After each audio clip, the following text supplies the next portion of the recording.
Nallapadu police station పరిధిలో chain snatching కేసులో ముద్దాయిలు అరెస్ట్. సీసీ ఫుటేజ్ ఆధారంగా నిందితుల గుర్తింపు. గుంటూరు బాపట్ల తెనాలిలో మొత్తం 13 చైన్ స్నాచింగ్లు చేశారు. నిందితుల వద్ద నుంచి 32 లక్షల విలువైన 390 గ్రాముల బంగారం స్వాధీనం. మహిళల్ని, వృద్ధుల్ని టార్గెట్ చేసుకుని స్కూటీపై వచ్చి బంగారు గొలుసులు లాగేస్తున్నారు. దొంగిలించిన సొమ్మును బంగారం షాపుల్లో అమ్మి వారికున్న అప్పును తీర్చుకుంటున్నారు. గుంటూరు నగరంలో ఇప్పటికే చాలా ప్రాంతాల్లో సీసీ కెమెరాలు ఏర్పాటు చేస్తున్నాం. ముద్దాయిలను అరెస్ట్ చేసి రిమాండ్కు తరలిస్తున్నాం. ముందు 306/25 అని చెప్పేసి ఒక కేసు రిజిస్టర్ అయింది. స్నాచింగ్ జరిగింది. ఆ కేసు బేస్ చేసుకొని మనం శివసుబ్రహ్మణ్యం ఆ వ్యక్తి ఒక ఆటో డ్రైవర్, అదేవిధంగా వల్లేపు శ్రీను ఆ వ్యక్తి ఒక టైలర్, ఇద్దరిని మనం సీసీటీవీ కెమెరా హెల్ప్తో పాటు అరెస్ట్ చేయడం జరిగింది. దీనిలో ఆ పర్టికులర్ కేసులో మన ఎక్కడ జరుగుతుందంటే విజ్ఞాన్ కాలేజ్ ఆపోజిట్లో అఫెన్స్ జరుగుతాయి. తర్వాత మనం చుట్టుకొండ వరకు సీసీటీవీ కెమెరాలో ట్రేస్ చేసుకొని వెళ్ళి ఈ ఫస్ట్ మనం వల్లేపు శ్రీనుని మనం అరెస్ట్ చేస్తాము మనం లాలాపేట్లో.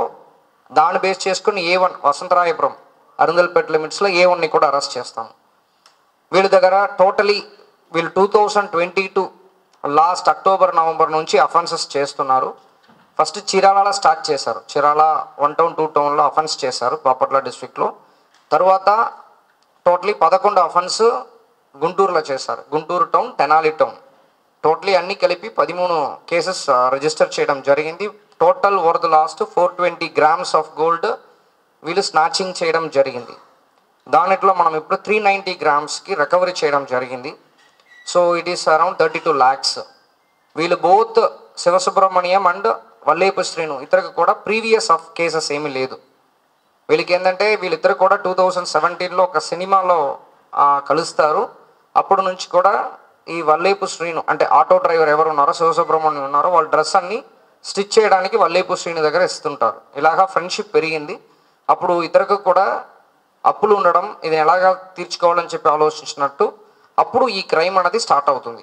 ఎందుకు చెప్తున్నానంటే ఒక అనాలిసిస్ అంతే, జనరలీ ఫ్యాక్ట్స్ మాత్రం చెప్పకుండా ఎలాగ ఒక క్రైమ్ అనేది ఎలాగ స్టార్ట్ అవుతుందంటే ఇలాగ స్టార్ట్ అయింది. దీంట్లో వాళ్ళు జనరలీ వీళ్ళు మోడస్ ఆపరెంట్ ఎలాగా చేస్తారంటే ఈవినింగ్ టైం అరౌండ్ 4 o'clock వస్తారు.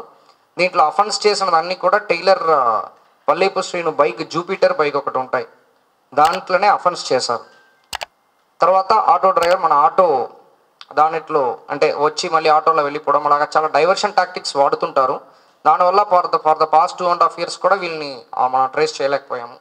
సో ఇప్పుడు ఈ నల్లపాడు అఫెన్స్ జరిగినప్పుడు నుంచి ఆ అఫెన్స్ని బేస్గా పెట్టుకుని Nallapadu CI and team SDPO south, CI Nallapadu and team దీన్ని కంటిన్యూస్గా ఒక టీంని పెట్టేయడం వల్ల ఇది క్రాక్ చేయగలిగాము. ఇది కూడా మళ్ళీ గ్యాప్ పడిందంటే మళ్ళీ కష్టం అయిపోయి ఉండేది. సో అదే వాళ్ళు success for the past 2.5 years. So this is the case. 390 grams వరకు మనం రికవరీ చేయగలిగాము. వీళ్ళకి ప్రీవియస్ అఫెన్సెస్ ఏమి లేదు. So this is the overall point.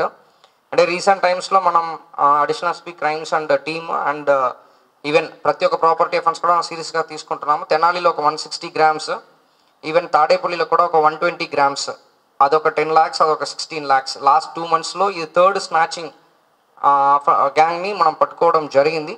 Overall మనకి దీంట్లో 390, దాంట్లో 160, 550 అండ్ 110, ఆల్మోస్ట్ 660 grams. అంటే స్నాచింగ్లో మనకు అంత రికవరీ చేయడం అనేది జనరలీ తక్కువ ఉంటాయి. సో అది కాకుండా స్నాచింగ్ రీసెంట్ టైమ్స్లో స్నాచింగ్ కూడా చాలా బాగానే కంట్రోల్ చేసాము. అండ్ ఫ్యాక్ట్స్ నేను ఇంకొక రోజు చెప్తాను. So almost around 32 lakhs, 50-60 lakhs worth of only snatching offences మాత్రం లాస్ట్ 2 monthsలో చేయగలిగాము. ఇప్పుడు స్నాచింగ్ అనేది ఈ సీసీటీవీ కెమెరాస్ కూడా దాదాపు 4100 కెమెరాస్ వితిన్ 2.5 monthsలో మనం పోలీస్ తరపు నుంచి పెట్టించాము. ఇంకా కూడా మన టార్గెట్ ఒక 900 ఉంది. అది కూడా ఈ మంత్లో కంప్లీట్ చేస్తూ ఇంకా కూడా కొన్ని సీసీటీవీ కెమెరాస్ పబ్లిక్ అందరూ ముందుకు వచ్చాయి. ఇప్పుడు ఇది సీసీటీవీ కెమెరా లేకపోతే ఈ ఫండ్స్ కనిపెట్టడం అనేది చాలా కష్టం. Only because of CCTV camera this case has been detected. అందుకే ప్రజలు, అదేవిధంగా షాప్స్ ఎవరు ఉంటారో వాళ్ళు అందరూ కూడా సీసీటీవీ కెమెరాస్ పెట్టించడానికి ముందుకు రావాలని చెప్పేసి కోరుకుంటున్నాం. ఇంకేం డౌట్స్ ఉందంటే అడగచ్చు. డిఫరెంట్ ప్లేసెస్లో తాకట్టు పెడుతుంటారు. సో అమౌంట్ తీసుకుంటారు, ఎంజాయ్ చేస్తారు. అంటే మోర్ దాన్ ఎంజాయ్మెంట్ వాళ్ళు అప్పులు తీర్చుకుంటారు యాక్చువల్లీ.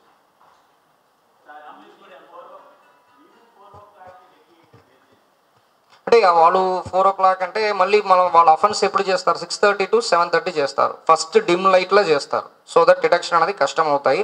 వాళ్ళు రెక్కి ఒక రోజు అంటే సమ్ టైమ్స్ 4 o'clock చేసుకొని నెక్స్ట్ డే అంటే ఎగ్జిక్యూట్ చేసిన రోజులు ఉన్నాయి. 4 o'clock వచ్చి అలాగా రెక్కి చేసుకున్న తర్వాత మళ్ళీ 6:30 to 7:30 చేసిన రోజులు ఉన్నాయి. మెయిన్ ఏంటంటే 6 to 7 అరౌండ్ వాకింగ్ ఎక్కువ వెళ్తుంటారు. That is one of the important reason. Even ఇది కూడా అందరికీ కూడా ప్రజలకు కూడా ఇది ఒక లెర్నింగ్ లాగా తీసుకోవచ్చు. మీరు వాకింగ్ వెళ్తున్నప్పుడు కూడా జనరలీ పార్క్లో కానీ అలాగా మీరు కామన్ ప్లేసెస్లో చేయడం అనేది కొన్ని సేఫ్గా ఉంటాయి. సో ఒంటరిగా ఉన్న ప్లేస్లో కొన్ని కేర్ఫుల్గా ఉండండి. మేము కూడా అలాంటి ప్లేసెస్లో కొన్ని బీట్స్ కూడా ఈవినింగ్ టైం కొన్ని ఇంక్రీజ్ చేస్తున్నాము విజిబుల్ పోలీసింగ్. అంటే ఇప్పుడు మనం కొంచెం అనలిటికల్ బేస్ చేసుకుని వెళ్తున్నాం. ఏదో అఫెన్స్ జరిగింది కనిపెట్టామన్నది కాకుండా ఏ టైంలో అఫెన్స్ జరుగుతుంది, దొంగవాడు మైండ్ సెట్ ఏంటి, ఏ టైంలో మ్యాక్సిమం చేస్తున్నారు, దేని వల్ల చేస్తున్నారు, ఎవరిని టార్గెట్ చేస్తున్నారు, ఇది అన్ని యాంగిల్ కూడా అడిషనల్ ఎస్పీ క్రైమ్స్ మేడం కిందకి ఆ పాయింట్లు అన్నీ కూడా కొన్ని కవర్ చేస్తున్నాం. రాబరీ ఎలాగా జరుగుతుంది, ఏ టైంలో జరుగుతుంది, ఎలాగా ఎవరిని టార్గెట్ చేస్తున్నారు, ఆ యాంగిల్లో కొంచెం అనలిటికల్ ఓరియంటెడ్గా వెళ్ళి ఆ ఏరియాలో కొన్ని మ్యాన్ పవర్ షార్టేజ్ ఉంది కాబట్టి ఆ ఏరియాలో కొన్ని బీట్ పెంచడము అలాగా కొన్ని ప్రోగ్రెస్ వర్క్ చేస్తున్నాం. సమ్మర్ అంటే మీరు యా ఛాన్సెస్ ఉంటాయి. తర్వాత పండగలు కూడా ఎక్కువ వస్తుంటాయి. So best locked house management సిస్టమ్ని అందరూ దాన్ని ఎంత చెప్పినా ఒక రోజుకి 3-4 ఎక్కువ రన్నింగ్లో లేదు. మనం అన్ని ఎంతో వరకు మన వరకు అవగాహన ఇచ్చాము. మీరు కూడా ప్రతి ఒక్కసారి కూడా దాన్ని మెన్షన్ చేస్తున్నారు రాస్తున్నప్పుడు కూడా. కానీ మనకు రిక్వెస్ట్ రావడం అనేది మాత్రం చాలా తక్కువనే వస్తుంది. సో మా తరపు నుంచి ఏంటంటే అందరూ కూడా locked house management system use చేయండి, CCTV కెమెరాస్ పెట్టించండి. ఒకవేళ మీరు ఊరికి ఏదైనా వెళ్తున్నారంటే ఎక్కువ రోజు వెళ్తున్నారంటే లోకల్ పోలీస్ స్టేషన్లో ఒకసారి మీరు ఇన్ఫార్మ్ చేయండి. సో దట్ మేము కొంచెం ఈ పెట్రోలింగ్ పరంగా కొన్ని ఇంప్రూవ్ చేస్తాం.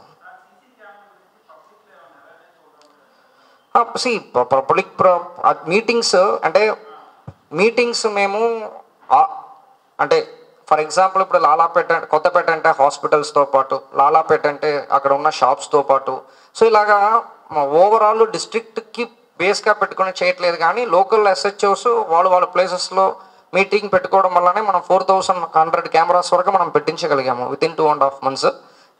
ఇంకా మన టార్గెట్ 900, కానీ నా ఒపీనియన్ ఇంకా అలాగా కంటిన్యూ చేస్తాం ఉన్న వరకు ఎంతవరకు CCTV కెమెరాస్. కానీ చాలామంది చెప్పిన తర్వాత కూడా కొంచెం కోఆపరేషన్ తక్కువనే ఉంది. ఏమి జరగదు, మనకేమి జరగదు, ఎందుకు అనేలాగా ఉంది. బట్ ఎవరో పెడుతున్న CCTV కెమెరాస్ ద్వారానే ఇప్పుడు ఎవరెవరికి ఈ నగలు తిరిగి వస్తుందో ఎవరో పెట్టిన కెమెరా వల్ల ఇప్పుడు వాళ్ళకి ఆ బెనిఫిట్ని పొందుతున్నారు. అలాగా ప్రతి ఒక్కరు కూడా ఖచ్చితంగా మనం సెల్ఫిష్గా ఆలోచించకుండా CCTV కెమెరాస్ రోడ్డు మార్గంగా పెట్టించారంటే మనకి ఇలాంటి చాలా అఫెన్సెస్ డిటెక్ట్ అవ్వడానికైనా స్కోప్ ఉంటాయి. రీసెంట్ టైమ్స్లో కూడా ఇప్పుడు 2.5 yearsగా ఉన్నారు. ఇప్పుడు ఈ రోజు డిటెక్షన్ అంటే ఒకటి టీమ్ దాన్ని కాన్సన్ట్రేట్ చేసాము, డిటెక్షన్ మెథడ్ని మార్చాము, వన్ ఆఫ్ ద రీజన్.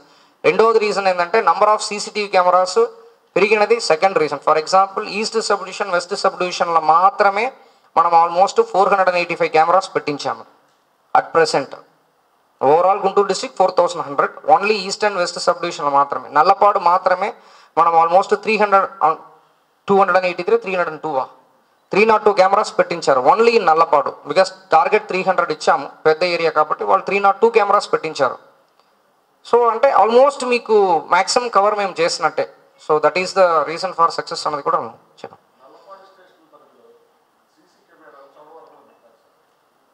అంటే ఇప్పుడు మీరు చెప్తున్నది నాకు కరెక్టా కాదని తెలియదు, నేను వెరిఫై చేస్తాను. నేను ఆ రోజు కూడా చెప్పాను CCTV కెమెరాస్లో 302 కెమెరాస్ పెడతారంటే నేను ఏదో నంబర్ తీసుకోవడం కాదు. IT core team Ramadas Reddy ఉన్నారు, ASI ఉన్నారు, వాళ్ళు ఇమీడియట్గా వాళ్ళు ఎక్కడెక్కడ CCTV కెమెరాస్ పెట్టారో అక్కడ వెళ్ళి IP address plus latitude longitude location తీసుకుంటారు. కంట్రోల్ కూడా కొంచెం మన ఇక్కడ కూడా తీసుకోవడం జరిగింది మన కంట్రోల్ రూమ్లో కూడా. బట్ ప్రతి అఫెన్స్ జరిగినప్పుడు కూడా మన దాంట్లో ఉన్న సిమ్ డేటా తీసుకుంటాము, పక్కన ఉన్న షాప్స్లో కూడా కనెక్షన్ చేస్తాం బేస్డ్ ఆన్ థింగ్. బట్ మనకు 3 days మినిమం ఆ రికార్డు ఉన్నట్టు మనం చూసుకుంటున్నాం. ఏ అఫెన్స్ జరిగినా ఇమీడియట్గా మనం దాని నుంచి తీసుకోవడానికి 4100 కెమెరాస్ కూడా ప్రతి ఒక్కటి కూడా వర్కింగ్ కండిషన్లో ఉందంటే నా నమ్మకం యాక్చువల్లీ. బికాస్ సెపరేట్ టీమ్ దాన్ని మానిటర్ చేస్తుంది.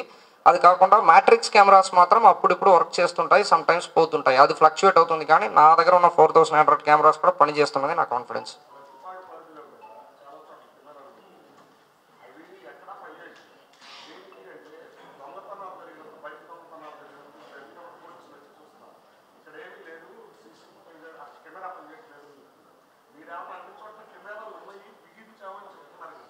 అంటే నేను ముందు రిజల్ట్ని పెట్టి మాట్లాడుతున్నాను, మీరు జనరల్గా మాట్లాడుతున్నారు. అది మన ఇద్దరికి ఉన్న డిఫరెన్స్. నేను ప్రూవ్ చేస్తూ మీ దగ్గర మాట్లాడుతున్నాను, మీరు జనరల్గా మాట్లాడుతున్నారు. బట్ మీరు చెప్తున్నది కూడా నేను ఒకసారి వెరిఫై ఖచ్చితంగా చేస్తాను. ఇప్పుడు నష్టం అనేది క్రిటిసిజం వచ్చినది పాజిటివ్గా తీసుకుంటాను. If there is a mistake నేను కరెక్ట్ చేస్తాను.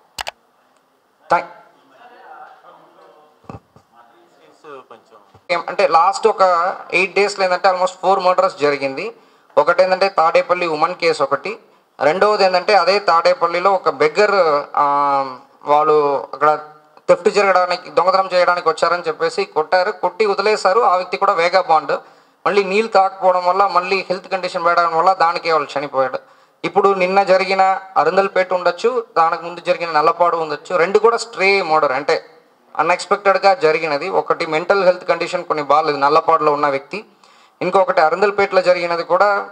So it's almost like 4 except ఆ ఉమెన్ మర్డర్ తప్ప రిమైనింగ్ 3 మర్డర్ కూడా అన్ఎక్స్పెక్టెడ్గా జరిగినది. అది ముగ్గురు హెల్త్ కండిషన్ రిలేటెడ్గా కూడా కనెక్షన్ ఉంది.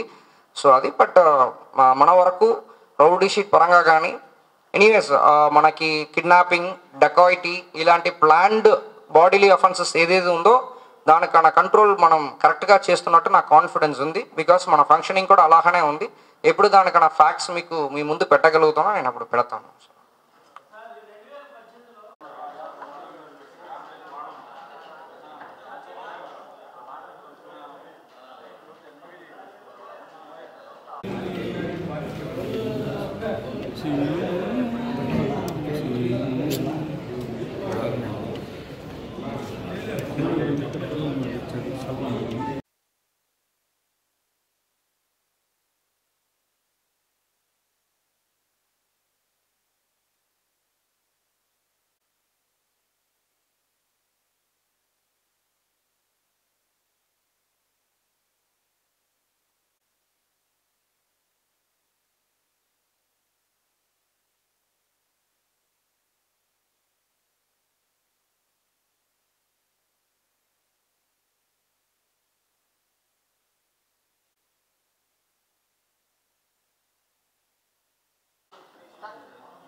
ఓకేనా?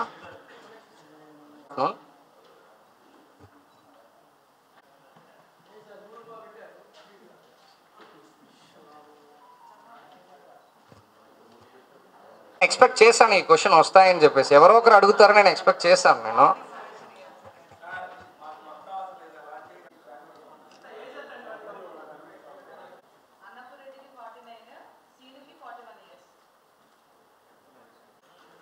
దీంట్లో ఒక టీం బాగా పనిచేశారు, వాళ్ళకు కూడా సర్టిఫికేట్ ఇచ్చి.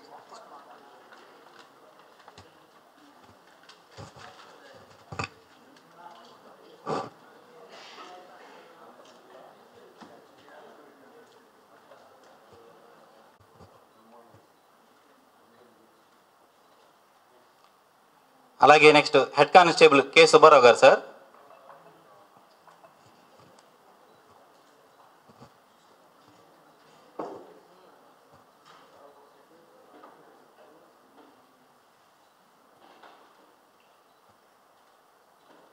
Next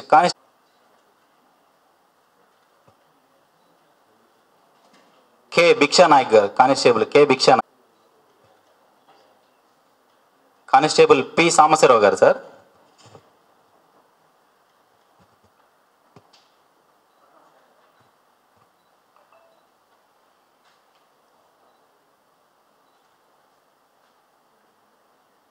constable